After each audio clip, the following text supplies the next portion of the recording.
All right, we're back for part 4 of the 6.1a Properties of Exponents lesson. This one is going to focus on the quotient of powers rule. So we've got a quotient. Quotient, remember, means division. And we're going to look at examples like this. Simplify, again, x to the fifth divided by x squared, or x to the fifth over x squared. Once again, we're going to start with the same method we've been using the whole time. So x to the fifth, what does that mean? That means x times x times x times x times x. X times itself 5 times. And x squared just means x times x. Oh, sorry.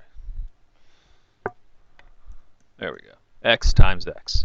Okay, so what does that give us? Well, if we've got x to the fifth over x squared, we should have x times x times x times x times x divided by x times x.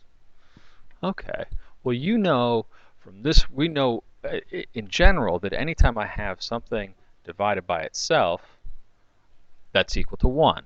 So this is why I can always cancel out these common terms in the numerator and denominator. So I've got one pair of common terms here, x over x. So that cancels out. That's just 1. And then I've got another pair, right? X and x again. So those are going to cancel out as well. So what am I left with? Well, in the numerator, clearly I'm left with x times x times x times itself 3 times, or x cubed.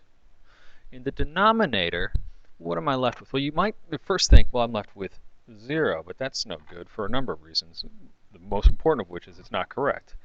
What do we end up with? Well, in the denominator, we had x times x, but that's the same as x times 1, right? Anything times 1 is just that same thing. It doesn't change anything. So we can just say that's x times 1. So what are we left with? Well, x cubed in the numerator and 1 in the denominator. And obviously, anything over 1 is just that thing. So x cubed over 1 is x cubed. Okay? So what we end up with is this, before we get to the general rule, we can see again why this makes sense.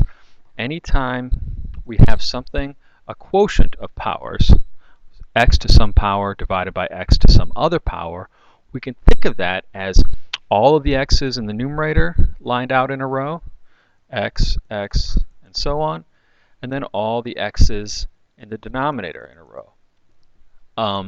And we can cancel out, we'll cancel, we'll cancel, we'll cancel, and however many we're left with up there, that's what we're going to end up with. So we have 5 here, we had 2 here, we cancel out 2 of these 5, right?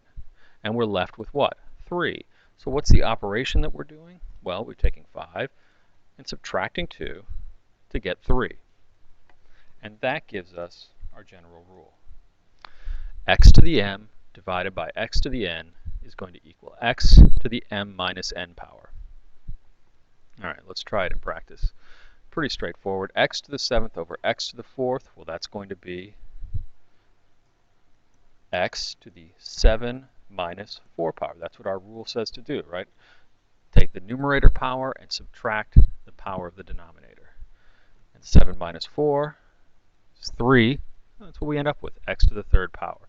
And again, it makes sense. When you forget it, just remember, okay, well, this is 7 x's out in a row. X times x, 7 times. Down here, I've got 4 x's. Okay? Well, I'm going to cancel out, each one of these x's is going to cancel out 1 up here. If I cancel out all 4 down here, I'll cancel out 4 up here. And what am I going to be left with? 3 of them. 7 minus 4. I'll end up with 3. Same thing down here. Z to the 5th over z squared. Doesn't matter what variable I use. Still going to subtract 5 minus 2, z cubed, z to the 3rd power. And y to the 4th power over y to the 3rd power, that should be y to the 4 minus 3. These 3 down in the denominator are going to cancel out 3 of the ones in the numerator and leave just 4 minus 3 is 1. Leave just 1 in the numerator. And y to the 1 power, of course, we usually just write that. We usually just write that as y. Okay, so that's the power of the quotient of powers rule. And you can see it's x to the m divided by x to the n equals x to the m minus n. All right.